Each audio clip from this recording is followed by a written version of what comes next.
Okay, thank you and welcome this evening. First of all, all the materials that we'll have presented tonight are available online on our school district website. And so the link to there as well as on our homepage, as well as the materials that were handed out this evening. So I'd like to begin and just give a short update really on our facilities work that we've done this past year and how, especially as it is related to the facilities referendum. So this past summer, we've been working on capital projects district-wide. Some of the major capital projects that have been completed over the summer, roofing at the high school, and then at MG21, our charter school in the district, a number of maintenance projects there done as well. Again, MG21 is located on the south wing of the Nichols building. It's our project-based charter school, which has recently expanded to include middle school, so it's for grades 6 through 12. And so with that,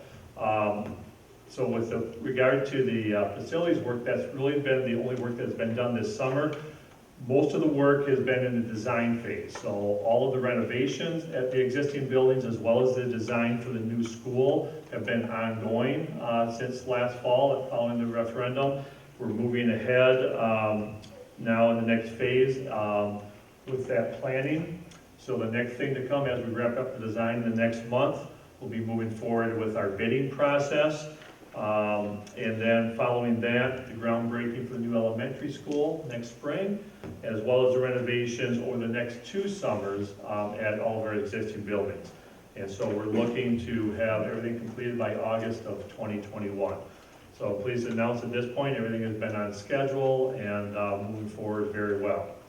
And we've given a number of design updates throughout the year, so I won't go into great detail this evening. Here is the conceptual drawing of the new elementary, which of course will be located here in Cottage Grove, directly adjacent to this building at Glacial Drumlin.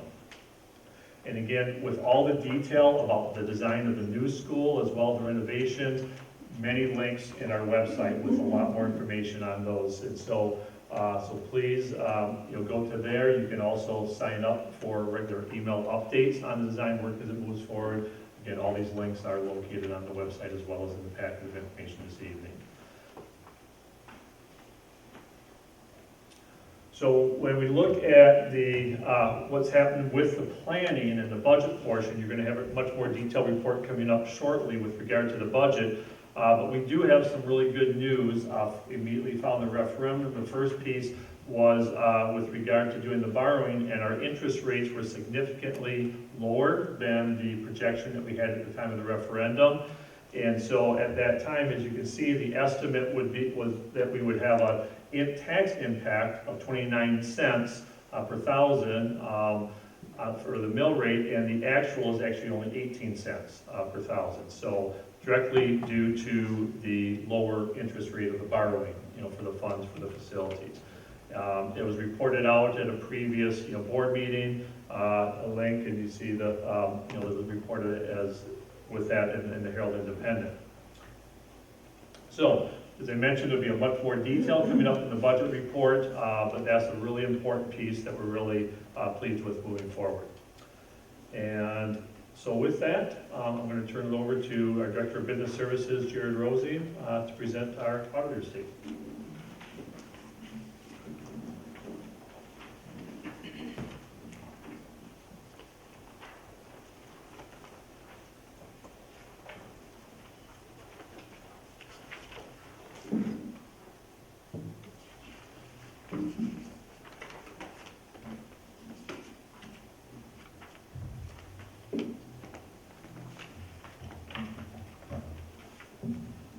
So you can find the auditors and the treasurer's statement found on page 11 and 12 of our booklets.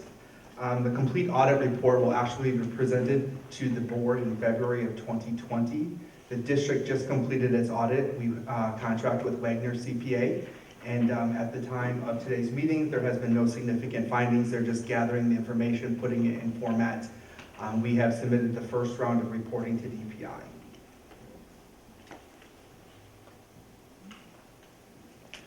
And with that, that brings us to the next portion of the annual meeting, the specific portion of the budget hearing.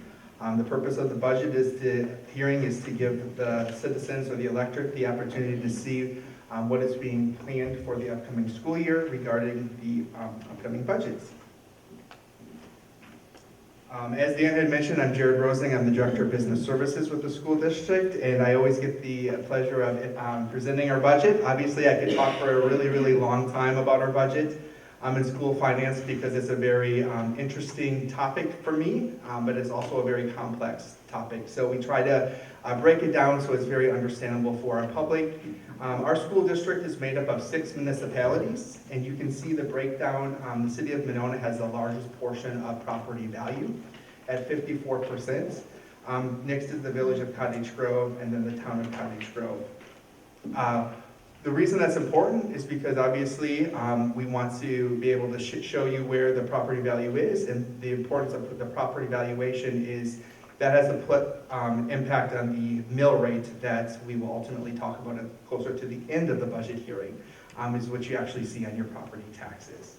The other part of it is our property values go into play with the amount of equalization aid that we receive from the state. And there's a couple different aids that we get. There's the per pupil aid and there's the equalization aid.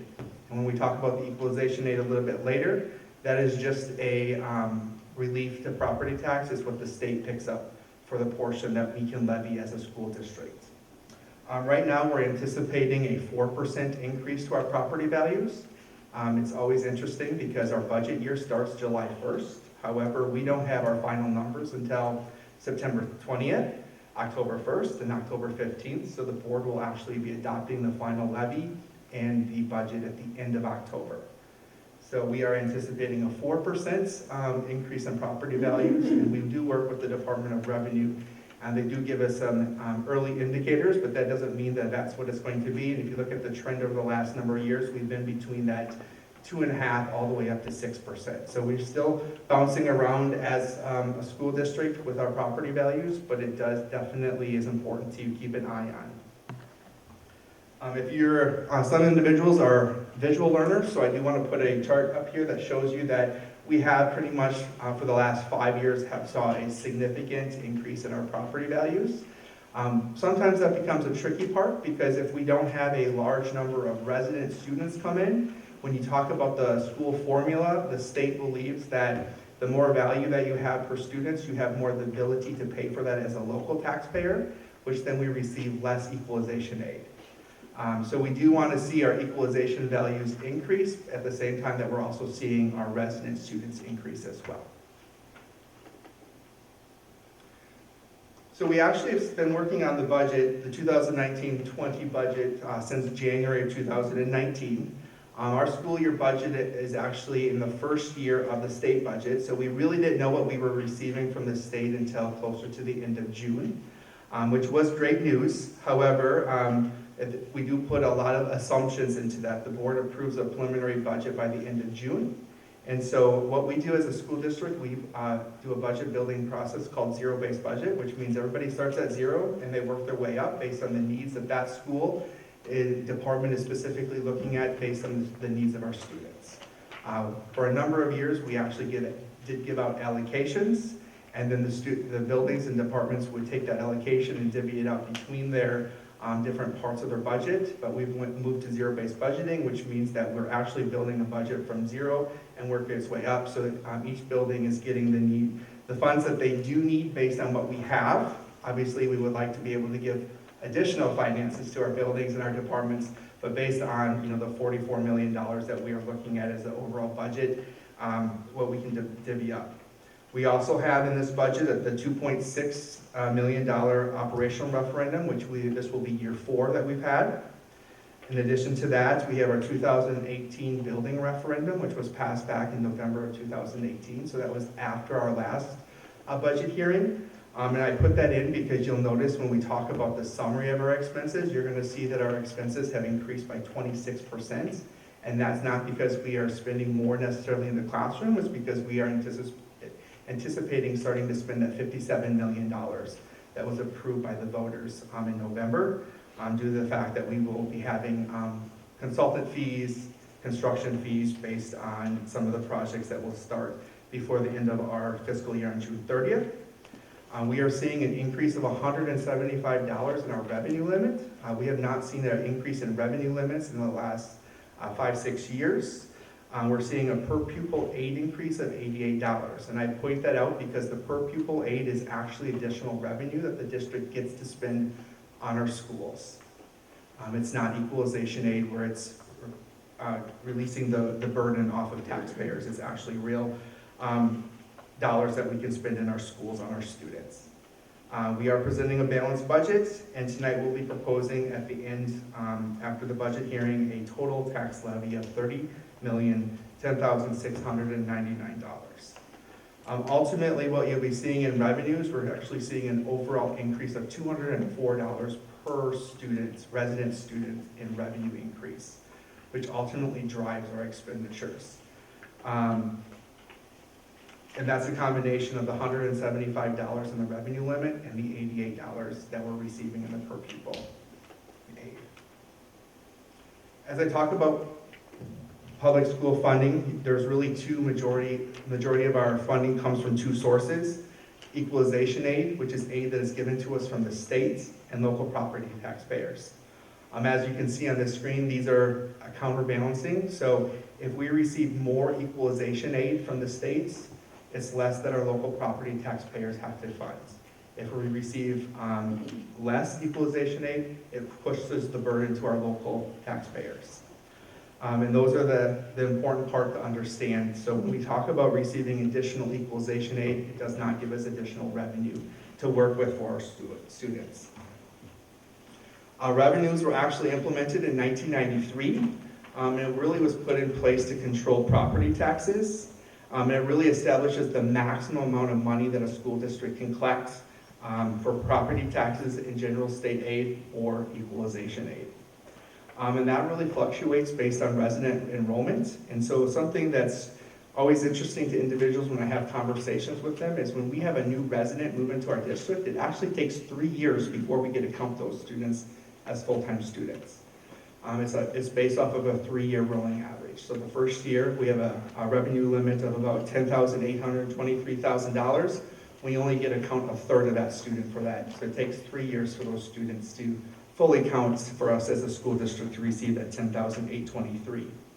And like I had said before, this is the first year in the last 5 years that we received actual increase in the revenue limit side, and that's at $175.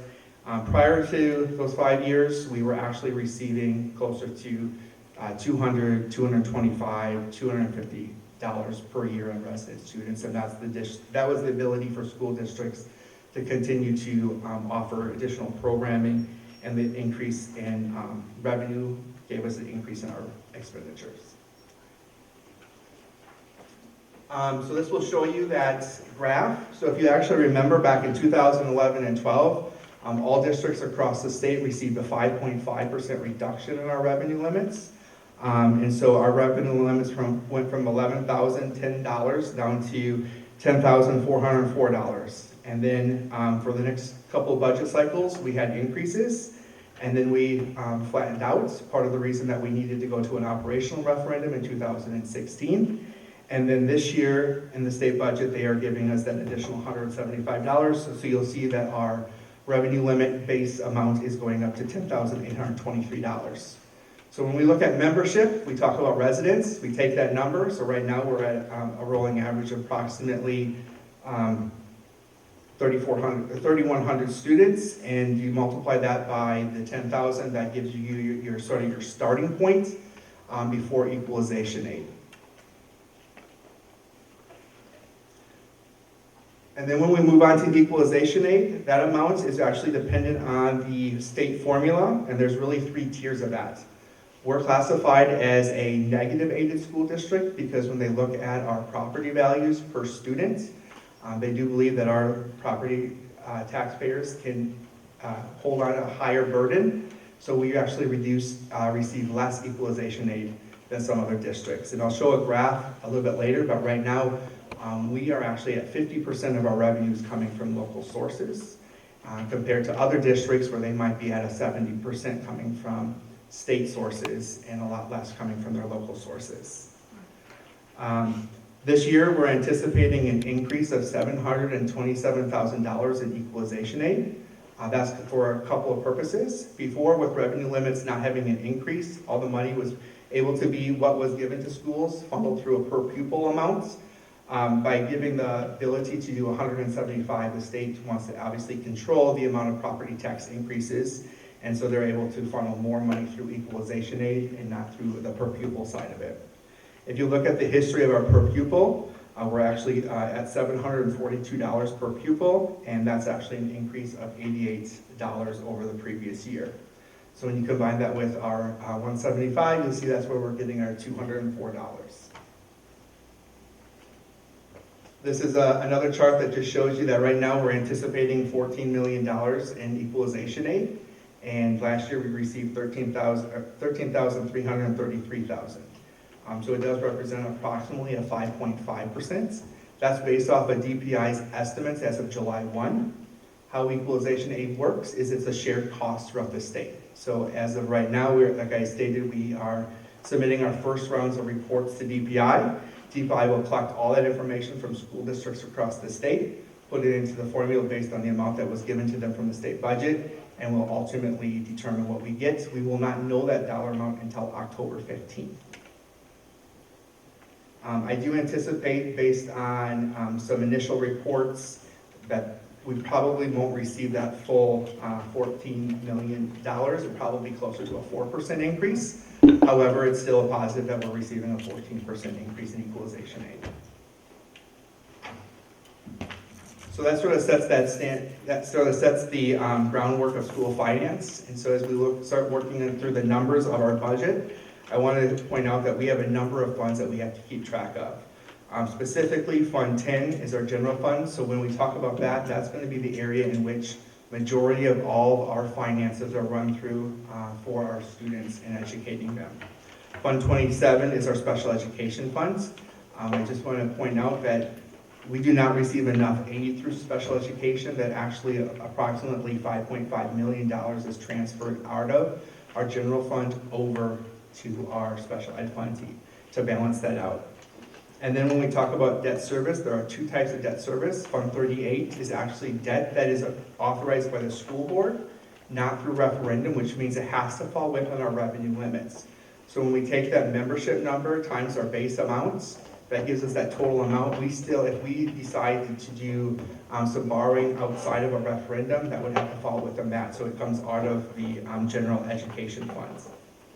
And Fund 39 is our referendum approved, so that would be the referendum that we had in November. Pretty much that's around building projects. And then capital fund projects are Fund 40, and that's something that you'll see over the next couple of years that we'll use a lot more. Capital funds are when you have a referendum for a building, we account for all of our expenditures of building that building, anything related to the referendum and the capital project fund, and then it ultimately gets transferred over to Fund 10 after the projects are done.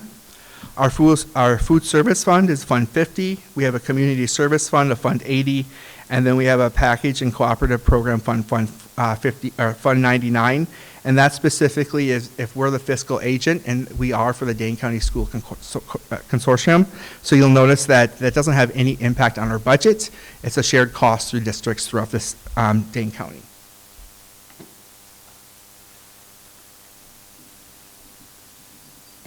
So moving on to the actual Fund 10 budget amounts, you'll see that we're proposing a balanced budget of $43,724,000.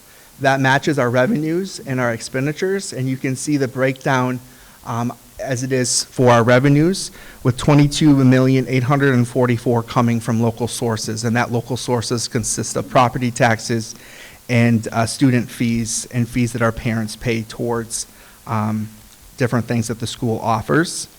You'll see the $2.7 million, that's coming from other school districts, and that's the amount of money that we do receive from accepting non-resident students through the open enrollment program. And then you'll see intermediate sources. We do not receive any intermediate sources. State sources of $17,869,000. Federal sources, you're seeing a decrease of that. The district did receive a 50% reduction in our Title I funding from the federal government, and then miscellaneous or previous year adjustments right now are at $87 million, or $87,000. And you can see in the past years, there's 236,764.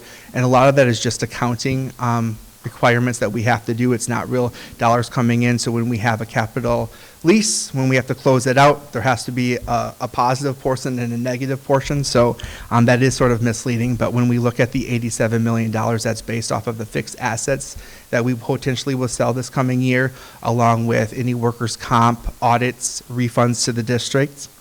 And then when we look at the expenditure side, we're also proposing that $43 million, and that's broken down into three sides of things.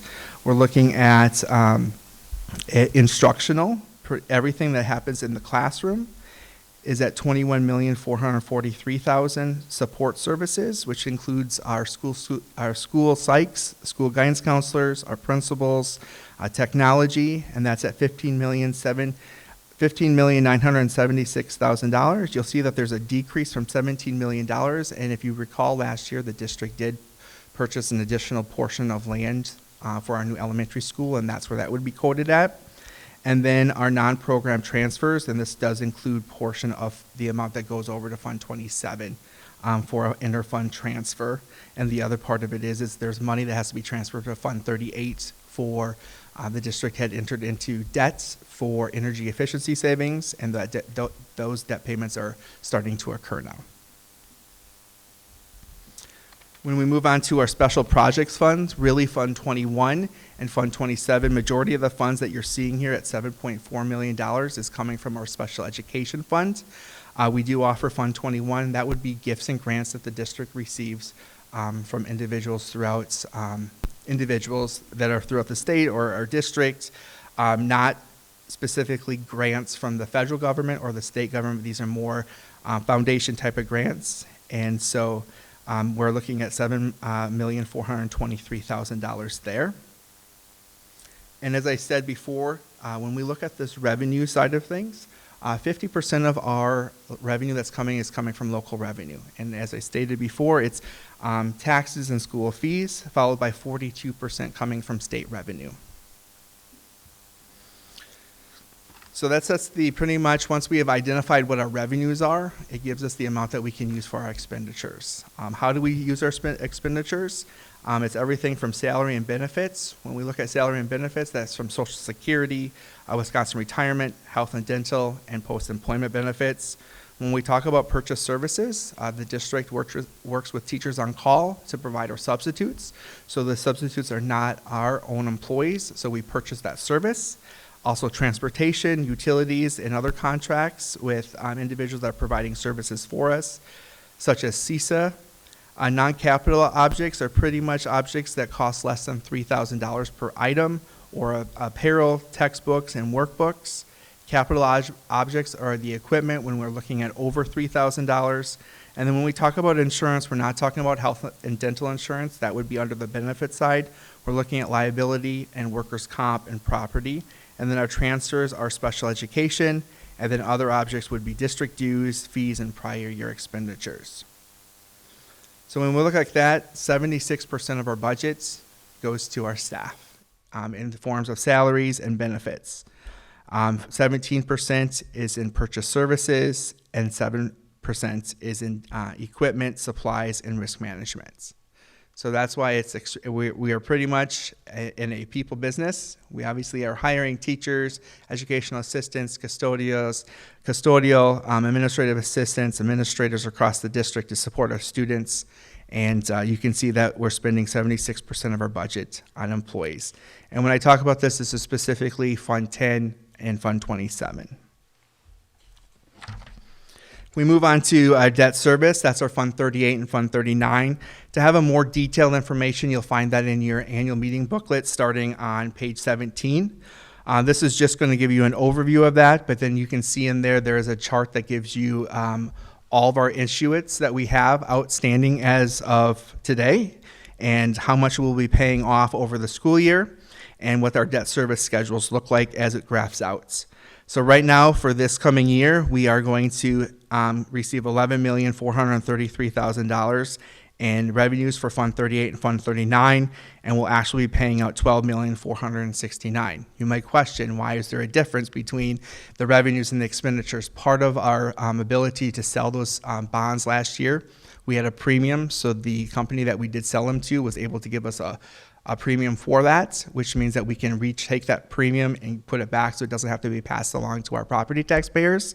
In addition to that, we've been able to use the interest that we've earned over the last number of years on some of our other funds that we have had in the bank that we've been able to levy, but payments were not due yet, and so we were able to reduce the amount that we had to levy for our property taxpayers. And when you look at the Fund 38, just as a reminder, Fund 38 is that non-referendum side of the budget, which means that for a number of years we've done 3 phases with McKinstry where we came through and we updated for energy efficiency. Part of that, within the revenue limits, allowed the district to approve a resolution to actually issue debts and then pay that debt off through the revenue limits. That is no longer offered for school districts. So what we do see here, this is the debt that is coming on board now that those projects have been completed. We were paying just interest, and now principal payments were happening. The reason that that's happening now is because based on our other debts, there was debt that was falling off. And so when we go out to bid, we try to structure our debts so we don't have huge valleys and mountains in between, trying to level it off as much as possible with the information that we know. Fund 39, this does include the new referendum that was approved. We, as Superintendent Olson had mentioned, we saw a significant saving in the amount that we had anticipated for interest, which is great because that allows us to have a lower mill rate to pass along to our taxpayers. And you can see that this is pretty much how we have set out the debt schedule based on that sale. This includes the new building and all the existing debt that we had. Last year, the high school fell off, and by issuing the new debt and with the lower interest rate, we only added 4 more years to debt payments. And so you'll see when we combine both 38 and 39, you can see how we've tried to maintain that line. So for the next 6 years, we're going to have a higher mill rate related to that, but still significantly below what we had anticipated during the referendum, and then it starts to continuously decrease. Now, multiple things can affect that. If ultimately there's lower interest rates and we're able to refinance some of our existing debt, we'll definitely do that. If property values start to increase more, we have additional move-ins to our district. Being able to do that, we also will be able to reduce the amount of mill rate that's passed along related to Fund 38 and Fund 39. Capital projects. So you'll see here that we're looking at $10 million worth of expenditures. Last year we spent $1.2 million. And the year before that we were at 1.6. The 1.6 was we purchased the lands at the initial land on Bus Road. And then last year, those fees are related to the continuous work of working with our architects and MG21 and some of the other capital projects that were part of the referendum. And then this year, we're anticipating spending about another $10 million of that money. Fund 50, our school nutrition program. You'll notice that over the last 2 years, we have worked very hard to use our fund balance. We're not in the business to make money off of our families regarding school nutrition. The USDA requires school nutrition to have certain prices. They don't want prices to be less than what they're reimbursing school districts for. They also have very strict guidelines on what can be served and how it can be served.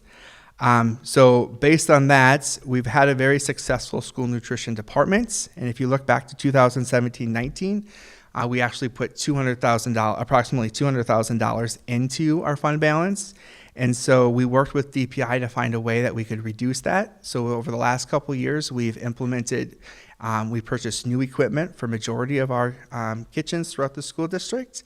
In addition to that, we don't charge our reduced families for their meals. We have been able to waive that fee for them. So we don't have the free, reduced, and the full. We have just a free and reduced they don't have to pay anything towards their school nutrition. And then we've been able to maintain our fees at the same rate without increases in school nutrition. So we also are planning to continue to upgrade more equipment, offer fresh vegetables throughout. We have salad bars that are now being offered at the elementary level. And so we're hopefully being able to increase that. But obviously, the more we increase, which is great, sometimes that's more revenue that comes in. But we are obviously working hard to make sure that we're not continuously making money off of our families and then continuing to update what we're doing in school nutrition. So you'll see that that's why there's a difference of we have revenues of approximately $1.2 million coming in for school nutrition, and we anticipate spending 1.5 because this summer we did update some more equipment for our schools. Fund 80 is our community service funds, and this is where we have offered the ability for the community to use our facility. We have summer rec programs, which we've really started working on over the last couple years, where our coaches are offering summer camps for our families, so they don't have to always go to club sports. They're a more affordable opportunity. We've been able to continue to offer our community-based pool, our auditorium, and then obviously our partnerships with the city of Monona and the village of Cottage Grove with our school resource officers to continue to provide community outreach, and we continue to work through that.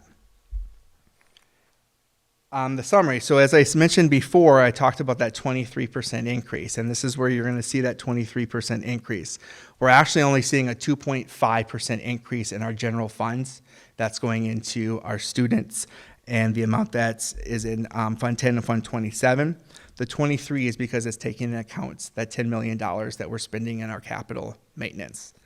That's not what's going to be levied. You'll see below that we're anticipating a levy increase of 7.6%. That levy increase of a 7.6% is almost 5% lower than what we had anticipated during the referendum.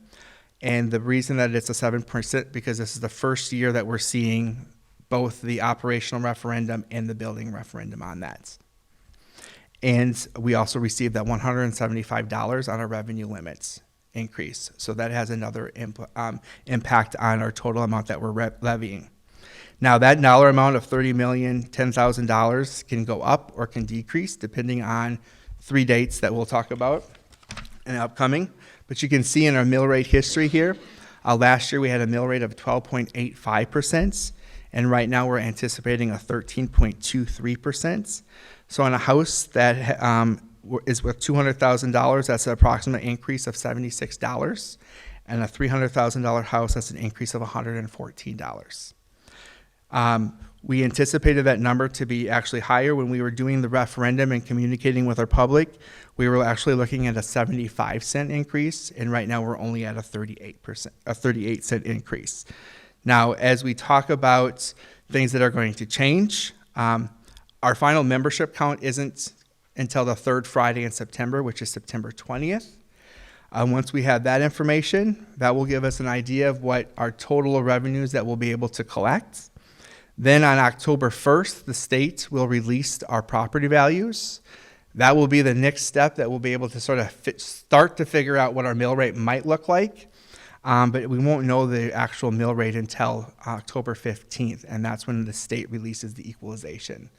So we'll know on September 20th what our total revenue is, and that's when we'll go back to work to see if there's anything that we have to modify within our budgets. And then the other two are just pretty much the final numbers that will allow us to identify what our mill rate's going to be. With that, I would open it up for questions that individuals may have.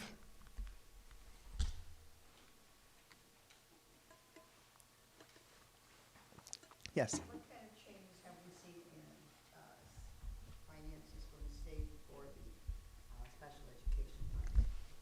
That's a great question. So in the first year of the budget, right now we're at approximately a 24% reimbursement. So for every dollar that we spend in special education, we receive 24 cents back from the states. The state budget, the first year is bringing it up to 26%. Now that obviously is I want to say an artificial number because it really is off against shared costs. So if there are more costs that come in through special education throughout the state, that 26% might decrease. If there's less, it might increase. And then the second year, the goal of it was to get to 30%. So 30 cents per dollar that we spent.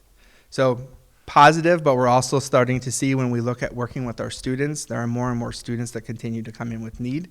So it's great that we're receiving some additional funding from the state, but then its shared cost continues to increase because of the needs of our students. Mm-hmm. Yes. I realize you won't have the official count for students, but from the start of the school year, does it look like the numbers for each school are what you anticipated? Yes, I would say that we're within that 1 to 2% anticipation rate. Right now, we're at approximately about 50 student increase. Actually, in the middle of August, we were at about 88, and so that's just how quick things change from August 20th to the first day of school.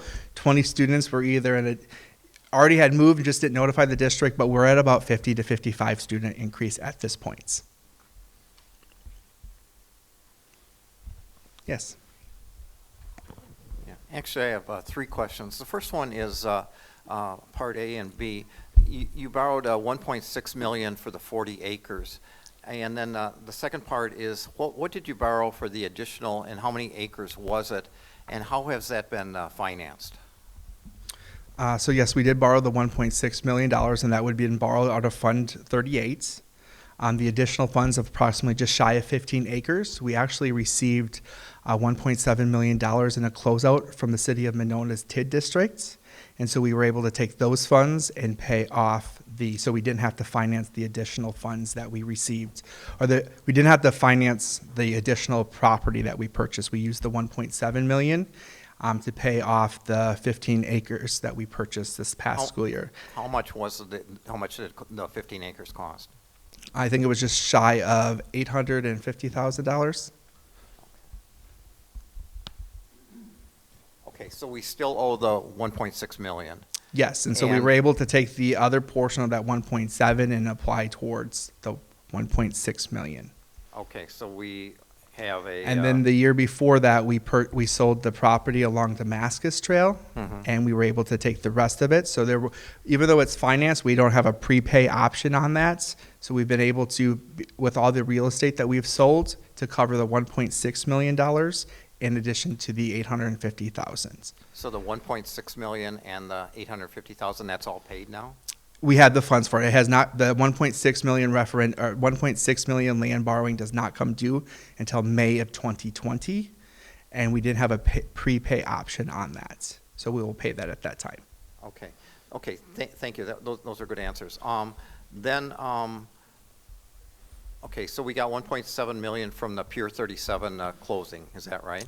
Yes. Okay, and then how much extra per year are we getting now that that's back on the tax rolls? We'll have the ability to, I won't know that exactly until October 1st when the next round of property values are released. But what is the estimate? I don't have that off the top of my head. Okay. Now, have you allocated any money for the tennis courts? At this point, no. Okay. And what's a ballpark estimate for the cost of the tennis courts? Approximately $1 million. And that would be for 7 tennis courts? That would be for 7 tennis courts, and then you would also have to change the direction of those tennis courts. Yes. And you just simply don't have the money for an 8-pack of tennis courts, even though that's the standard for high schools? Unfortunately, we don't have $1 million laying around now. Okay. Okay, thank you.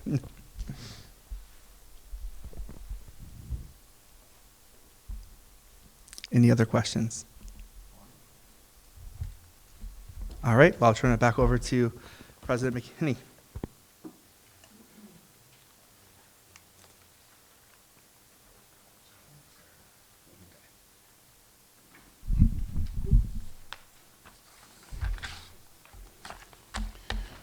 All right, next item is adoption for tax levy.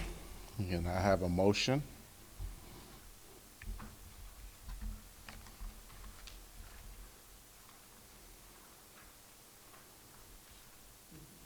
Not all at once, please. I supervise 4637 Trail move approval of the tax levy in the total amount of $30,010,699. Do I hear a second? Name? 11 Asher Circle, Monona. Okay.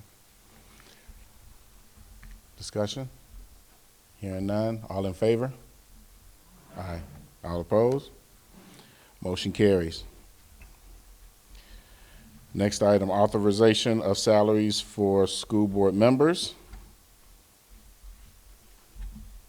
As you see that the amount was, last year was $3,100 per member. Anyone like to make a motion for that or more? I,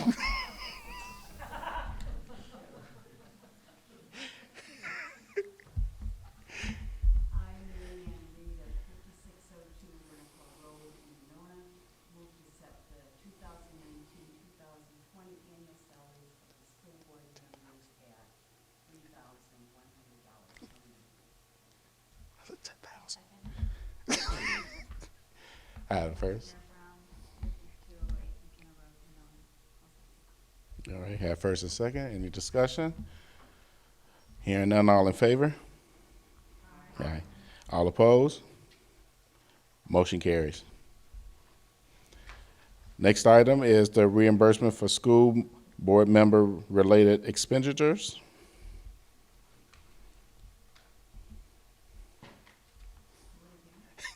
I, Mary Ann Reed of 5602 Winnequa Road in Monona, move to authorize reimbursement of school board members for expenditures incurred in the performance of duties.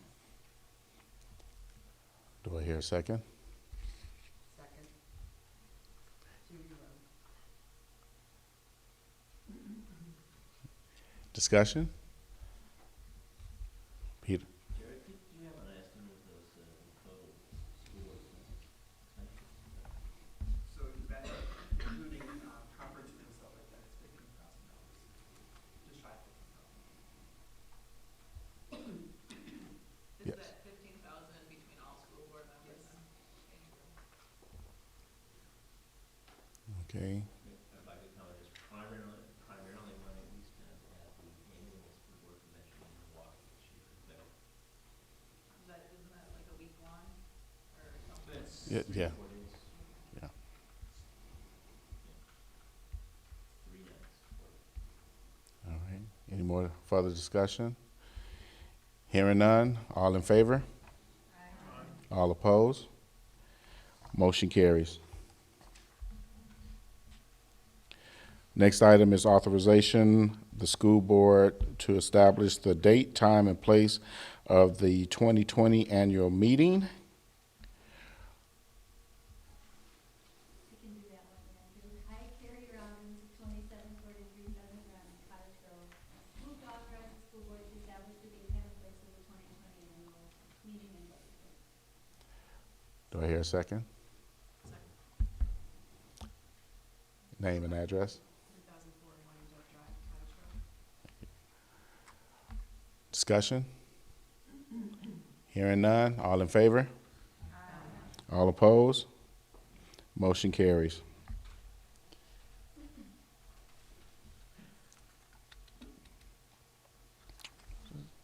Oh, okay.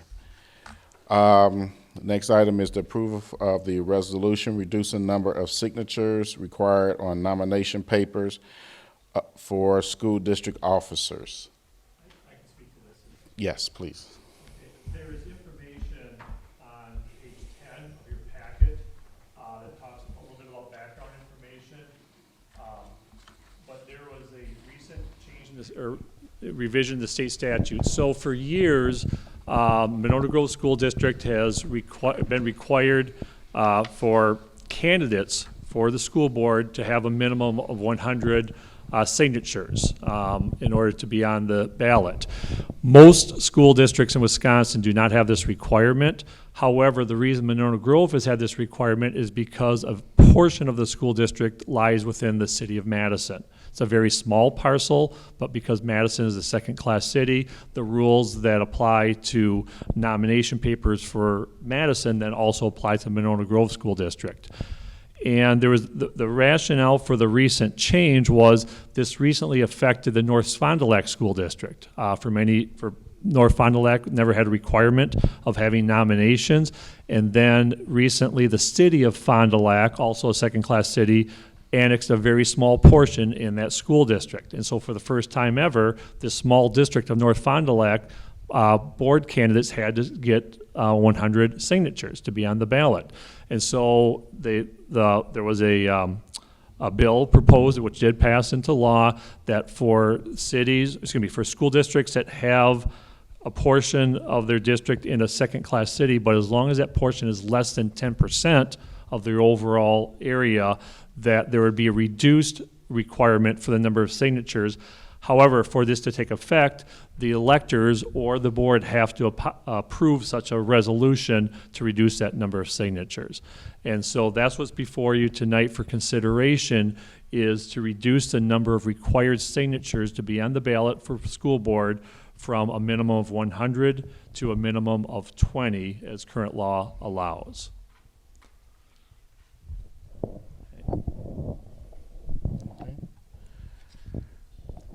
So, Yes, it is. Actually, we researched that, and the way the law read, we were wondering, can you pick some number between 20 and 100? Legal counsel did confirm with the election commission that the only option is to actually change to that number.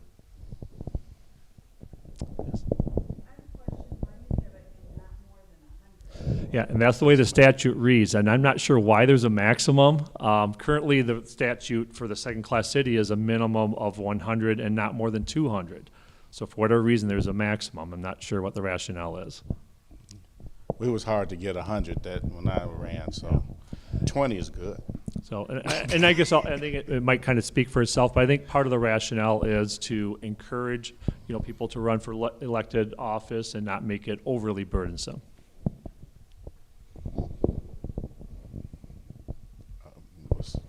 And my comment would be, is that, currently with 100, we're way out of line with what other similar sized school districts do with 20.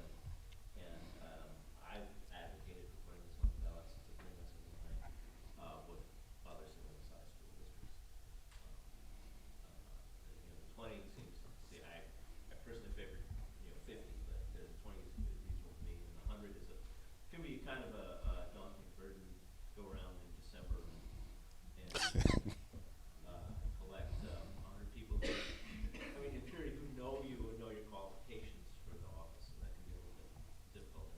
Unless they go to your New Year's Eve party. Oh. So I'd like to, Melissa. All right, I'll go ahead and make the motion. I'm Melissa Ratcliffe, 242 Forreston Drive in Cottage Grove. Move approval of the following resolution. Whereas the city of Madison is a second-class city, and whereas, as of this date, the territory of the school district lying within the city of Madison is less than or equal to 10% of the territory of the school district, and whereas Section 8, 8.10. Thank you. 8.10, parent 3, parent AM2 of the Wisconsin statutes authorizes the electors of the school district at an annual meeting to adopt a resolution to reduce the number of required signatures on nomination papers for school district officers, not less than 20 and not more than 100. Now therefore be it hereby resolved by the electors of the Monona Grove School District that effective September 9, 2019, the number of required signatures on nomination papers for school district officers filed under section 8, what did you say, Henry? 8.8. Yep, 8.10. And 120.06, parent 6, parent B2 of the Wisconsin statute shall be not less than 20 and not more than 100. Thank you. Anyone like to second?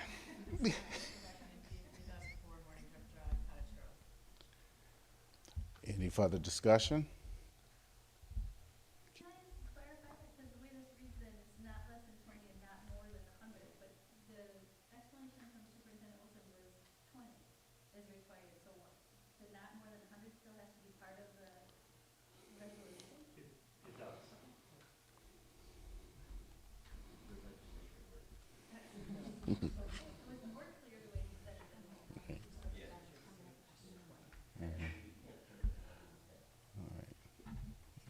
Any more further discussion? Hearing none, all in favor? All opposed? Motion carries. Now we're up to other business. No other business. Oh, I can marry people now.